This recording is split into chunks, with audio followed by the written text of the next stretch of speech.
आते ही कहता चलिए चलिए चलिए, अब पर वारंट है चलिए। अब यहाँ पर जबरदस्ती आ गए और तभी से टॉर्चर कर रहे हैं। तो पप्पू यादव को इस तरीके से टॉर्चर लगातार करना, हम तो नीतीश बाबू से भी कहेंगे और सम्राट जी से। हटवा में स्पीकर साहब से आग्रह करूंगा कि हमें और गृह मंत्री अमित जी से और बिहार के तमाम नेताओं से, एक एमपी की जान बिहार में खतरे में है, पुलिस कुछ भी कर सकती है सम्राट। लेकिन मुझे पता है कि पुलिस को बहुत डर है पप्पू यादव से कि सच मत बोलिए और नीट्स की लड़ाई को कमजोर कर दीजिए। अभी मैं यहाँ बैठा था, हम लोग अभी लोकसभा से आए ही प्लेन से हम उतरे। कोर्ट ने कल हमें बुलाया है और हम कोर्ट के सम्मान के लिए कल के लिए आ गए। और सिविल में दीपक नाम का कोई कहता है कि मैं इंस्पेक्टर हूं, आया तो हमको लगा हमसे मिलने लोग आए। हमने कहा आइए सब लोग बैठिए, कोई काम होगा तो आए ही लोग। आते ही कहता चलिए चलिए चलिए, अब पर वारंट है चलिए। मैंने कहा भैया मेरा तो लोकसभा चल रहा है, कहाँ वारंट है, लॉयर को बुलाने दो। वारंट कहाँ, तब तक कुछ नहीं था। तब 15 मिनट के बाद कोर्ट का जो एक आदेश निकला है कुर्की का, वो कुर्की जाके करे। अब यहाँ पर जबरदस्ती आ गए और तभी से टॉर्चर कर रहे हैं।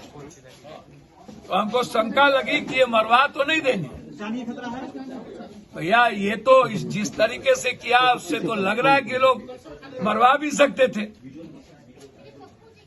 और यहाँ के एसपी पर तो भरोसा किया नहीं जा सकता है, क्योंकि जिस तरीके से नीट्स के छात्रा के मामले में और लगातार पप्पू यादव को कुछ नेताओं के द्वारा गाली गलौज और धमकी दिया जा रहा है, और जो लड़ाई बच्ची जहानाबाद की बच्ची और बिहार की बच्ची को लेकर के पप्पू यादव, मैं अपनी बेटी की तरह परसों धरना है लड़ रहे हैं और इन लोगों को मैंने नंगा किया है, इसको डर पप्पू यादव से है।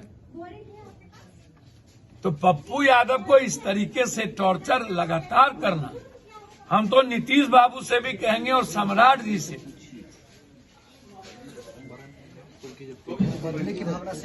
बदले की भावना उनसे आप पूछिए कि वारंट है, देख लीजिए।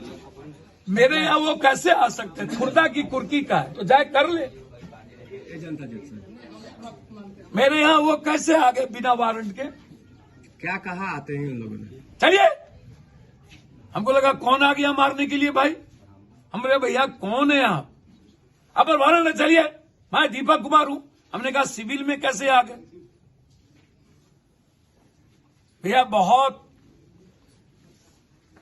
हटवा में स्पीकर साहब से आग्रह करूंगा कि हमें और गृह मंत्री अमित जी से और बिहार के तमाम नेताओं से, एक एमपी की जान बिहार में खतरे में है, पुलिस कुछ भी कर सकती है।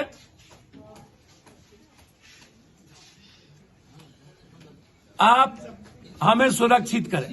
पिछले दिनों आपकी सुरक्षा भी कमजोर कर दी गई। अरे सुरक्षा की चिंता नहीं है। अब पप्पू यादव डरे तब तो हुआ, तब तो मरना की हमारी लड़ाई। आपको चुप करवाने की प्रयास है सरकार की। अच्छा, इसमें चुप का क्या? बेटी का सवाल है, नीट की लड़ाई है, बच्ची के सुरक्षा का सवाल है, उसमें चुप क्या करेंगे? पुलिस अरेस्ट कर रही है। इस केस का वारंट लेकर आया भैया 35 साल पुराना जिसमें बेल था मेरा, उसमें बेल टुट्टी हो गई तो उसमें हमको नॉलेज में नहीं था, तो उसमें अगले बार भी हमारी गिरफ्तारी हुई थी 40 साल पुराना केस में, जो केस ही नहीं था। पहाड़ में एक बस फोर्स आए हुए हैं गिरफ्तारी की बात। अच्छा एक बात बताइए, एक बस आवे चाहे 10 बस आवे, उसमें मैं क्या करूं? गिरफ्तारी देंगे आप? अब रात में कोई लॉ तो नहीं कहता है, इनके पास वारंट भी नहीं है।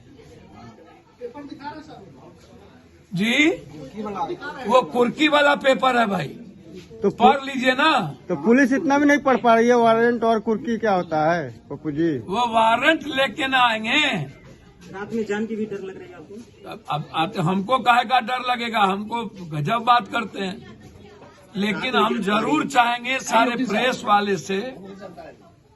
पिछले बार सम्राट चौधरी के दबाव में हो रहा है पप्पू यादव जी सब। अब ये मैं राजनीति तो नहीं करूंगा, मैं यह नहीं कहूंगा कि सम्राट जी के दबाव में या नीतीश जी ऐसा काम तो नहीं करते। गृह मंत्री सम्राट चौधरी हैं तो उन्हीं को मुझको ये नहीं पता सम्राट, लेकिन मुझे पता है कि पुलिस को बहुत डर है पप्पू यादव से कि सच मत बोलिए और नीट्स की लड़ाई को कमजोर कर दीजिए और बंद कर दीजिए। क्या लग रहा है आप नीट सर मैं तो आया ही ना कोर्ट में, लड़ाई लड़ रहे हैं, उसका खामियाजा आपको भुगतना पड़ रहा है। अगले बार भी तो कोरोना का खामियाजा भुगते थे, इस बार नीट्स का खामियाजा भुगत ली। प्रशासन के लोग आपको डांट डपट किए। अब तो देखिए ही वीडियो है, सारा वीडियो है कि किस तरह से उन्होंने बिहेव किया है।